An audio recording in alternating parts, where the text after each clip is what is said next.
adiante, 11:31 minutos. Saía un, entraba outro. Estiveron aí partillando un anaco. Borja Verea, presidente dos populares, e Valentín García, que xa o temos por aquí, o secretario xeral da Lingua. Moi bo día, Valentín. Hola, moi bo día. Día da Ciencia e acto que ten agora mesmo en nada. Sí, hoxe celebramos o Día da Ciencia en Galicia, que tamén é moi importante facer ciencia e facer ciencia en galego, evidentemente. Vamos, o galego non escapa a ninguna profesión, tamén na ciencia, non? Todo ten que estar en todos os sitios, por iso o secretario da Lingua ten que andar sempre dun lado por a outro. Bueno, antes de nada, antes de falar de distintas noticias que veñen no traballo diario constante, na defensa, na divulgación, certámenes, premios, bueno, vemos como o galego sigue vivo, aínda que algún empeña en soterralo e demais, algúns, o fala que fala. Outro día visitábamos a sede que ten a Secretaría Xeral da Lingua, presentábamos en sociedade a segunda edición do formato de Fala, que medra e que ten redes sociais propias e que ten, xa lle podo avanzar, un gran seguimento dos centros de ensino por querer participar. Isto é unha boa nova, non? Pois sí, a ver, é moi boa nova, porque é moito máis que promocionar a lingua, é facelo no lugar onde temos pois o noso semilleiro, verdade, que a xente máis nova, cos que se están formando nos centros educativos, e ao mesmo tempo tamén é un exercicio de lingua que non é o puramente educativo, puramente académico, ni docente, ainda que a docencia si debe ampliarse a sectores como os dos medios de comunicación, e nomeadamente pois a radio, non? Que é como onde a lingua se converte no principal instrumento de comunicación, de contacto e mesmo de crear comunidade, verdade? E por iso nos parece unha ferramenta tan útil facer radio, porque traballamos a expresión oral, traballamos os contidos educativos, pero traballamos tamén o léxico, traballamos a fonética, traballamos moitísimos aspectos da lingua que do outro xeito pois son máis complicados ou cando menos máis laboriosos, máis tediosos para o alumnado que o teñen que facer, bueno, pois das formas clásicas, non? Pois collendo apuntes nunha clase, estudando nun libro ou nunha unidade didáctica que teñan en digital, pero a radio, digamos, por decirlo de algún xeito, que é moito máis xoguetona nese sentido, e ao mesmo tempo tamén lle crea unha experiencia moi útil para o seu futuro profesional, persoal, que é, eu sempre digo, non? A capacidade de facerse entender e a capacidade de comunicar, que é tan importante na nosa sociedade, bueno, eu creo que en todas as sociedades do mundo. Segue habendo trifulca co galego? Segue habendo notas de prensa, os políticos falando do galego? Eso é porque non hai outros temas? O galego sempre está bueno, pertence a alguén o galego, algunha ideoloxía completa? As linguas, sobre todo cando son linguas como a nosa, moi identitarias, moi circunscritas a un territorio, a unha cultura, pois sempre suscitan debate, evidentemente, e sempre, claro, sempre a política non é allea a todo isto, todo é política, non? Por outro lado, está ben que así sexa. Ten que haber distintas opinións, distintas formas de enfocar os temas, e o galego é certo que sempre está, pois, evidentemente, pois nesa trifulca política, non? Sen que haxa, en realidade, un verdadeiro conflito lingüístico en Galicia. Os conflitos lingüísticos, eu sempre digo que son outros e moi distintos, onde moitas veces hai outras latitudes xeográficas e culturais onde unha lingua pois, se vincula pois, a un territorio que está en conflito con outro, ou a unha determinada religión que non se leva ben con outra. Aí é onde hai conflitos lingüísticos, non por las linguas, que as linguas nunca teñen ningún tipo de conflitos. Que temos conflitos somos as persoas que o falamos, non? Pero en Galicia non é así.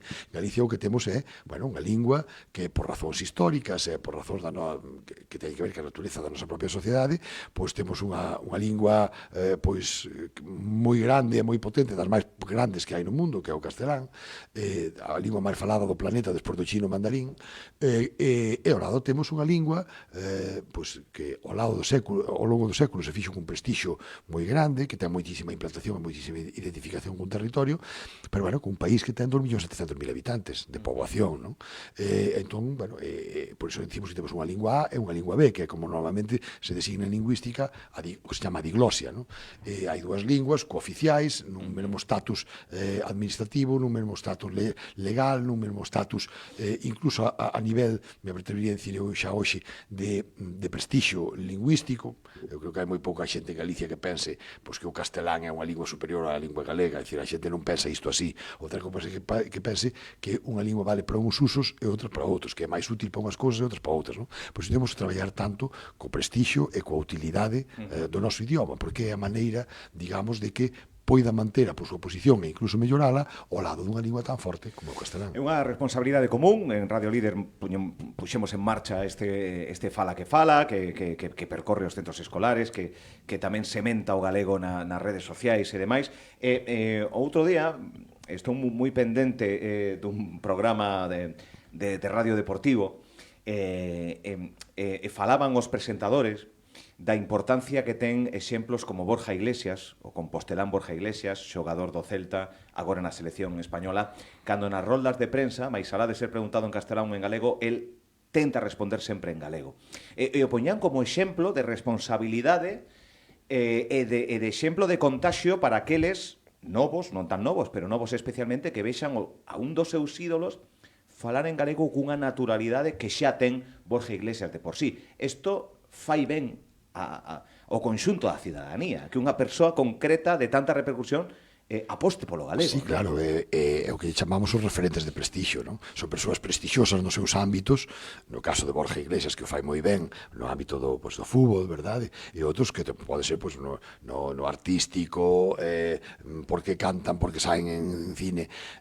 Son os referentes que necesita toda a sociedade. Estes referentes que debían ser moi normais, porque tiña que ser moi normal que un futbolista galego falase en galego, ou que un actor galego falase, ou unha actriz galega falase en galego, pero moitas veces todos sabemos que non é. Por qué? Porque polo que falaba antes, aínda que saiban falar, que a inmensa maioría da xente nova deste país sabe falar galego con maior ou menor competencia, pero si o sabe falar. Por qué? Porque les pensan normalmente que o mellor que o castelán que os pode promover noutros ámbitos. E isto o que nos demostra a historia recente que non é así, é dicir, que ao contrario, o que se está premiando, o que o povo percibe como auténtico, e ti dabas agora coa clave da palabra, no?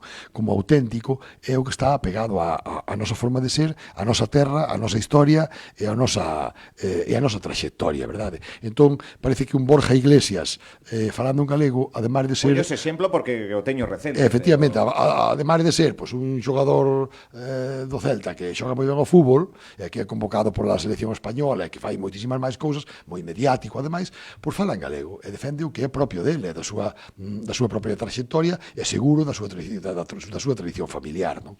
Isto que nos fai? Pois que nos pareza moito máis humano, moito máis de fiar, moito máis auténtico, moito máis próximo, non? Que non quere dicir que a xente que non fale galego non o sexa tamén, pero é unha forma de comunicar, de marcar proximidade, de marcar de que é, pois iso, o resultado dunha sociedade galega ben vertebrada e que ten lingua de seu e que ten un futuro por diante que quere ver cunha clave propia, non é máis que iso. E iso é o que é a nosa lingua e o que é a cultura en sí, en realidade. Unha cultura moi viva. Tamén o decíamos outro día, no outro formato radiofónico, que nunca a cultura en galego, artistas, grupos, non sei tanto a literatura, se fixo en galego. Por suposto. E ademais, que falamos en máis ocasións que esta. É tan recoñecida fora, é dicir, temos cineastas, músicos, literatos, pois imagínate o ano pasado con 5 premios nacionais de poesía, de ensaio, quer dicir que temos un montón de creadoras, nomeadamente mulleres, moitas delas tamén é outra cousa que destaca en Galicia, que están causando sensación e obtendo premios moi cobizosos. Hai anos non nos poderíamos imaginar que unha película rodada en galego gañase a Concha de Ouro do Festival de San Sebastián, por exemplo.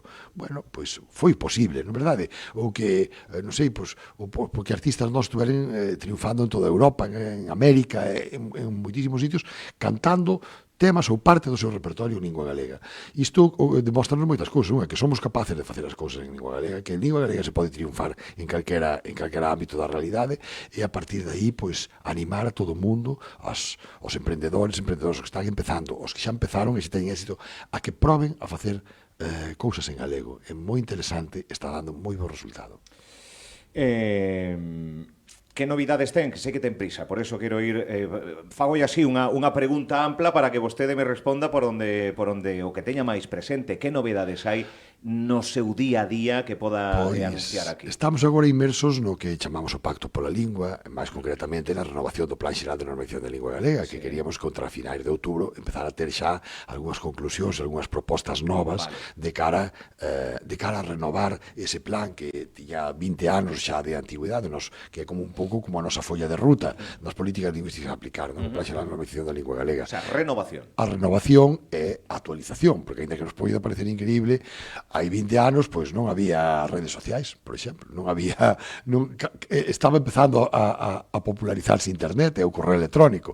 Entón, claro, cuestións como estas hai que actualizalas, hai que constituímos 11 comisións de traballo que estuveron facendo moi ben, que están agora chegando ás súas conclusións, en aplicación disto tamén pois, temos novidades salientables xa no moi corto prazo, como ao mes que ven, por exemplo, imos facer a primeira proba piloto para poder examinar as persoas que queiran obter o CELGA.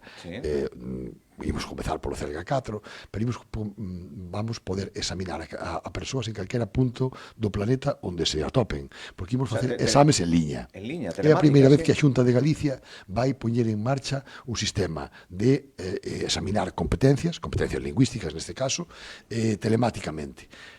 Isto non, somos tamén a primeira comunidade autónoma con lingua cooficial que o vai poñer en aplicación, de forma que vamos a examinar unha persoa que pode estar en Madrid, en Buenos Aires ou en Pequín.